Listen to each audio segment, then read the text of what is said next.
Hey, what's going on? It's Tony with Workout Quest, and I want to share with you a quick tip today that I think is really going to have a big impact on your success. Now, whether you're trying to build muscle, whether you're trying to lose fat, whether you're trying to tone, we know that we need diet and we need exercise. But often there's something that dictates how well we do that, right? And that's the thoughts that we have. So you got to understand your thoughts, they control the words you use. And the words that you use, they start to control the actions that you take.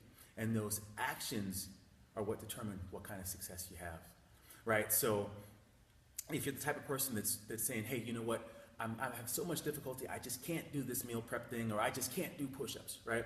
You don't want to be the person that's telling yourself that, because when you start thinking that, right, you're thinking, hey, I can't do a push-up, I can't do 10 of these push-ups, and they want me to do these push-ups. Well, then your thoughts, right, they become your words, and then you start using that, and you say, hey, well, I can't do push-ups. And then you get to the point where, you know, it affects the actions you take, you know, because if you have that kind of thought and that kind of words coming out of your mouth, then the chance that you're going to give it 100% effort, and that's what you have to do, you have to give it your all, is little to none, because you know there's a high chance of failure. At least that's what you've programmed yourself to think, right? So then the result you get is not the result that you want, right? So you need to switch that, you need to change that. Once you start having that negative thought, you have that thought, and you use that word can't, and that's the word we don't want to use, is we don't want to use that can't word, right? When we use that word, we need to recognize it right away, and we need to flip it, and we need to change that, right?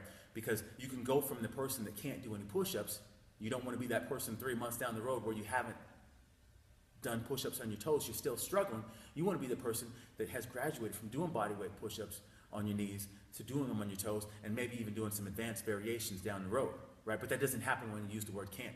So you have to get that thought in your head and then wipe it clear and say, you know what?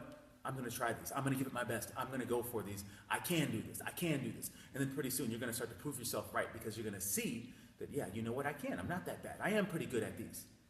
And then that's when you give it your all. When you give it your all, you end up getting a return, you know, so you've got to give and then you get. So you give it your all, and then you discover that, you know what, hey, I did put together 3 of these on my own. Next week I'm doing 4 of these. Next week I'm doing 5.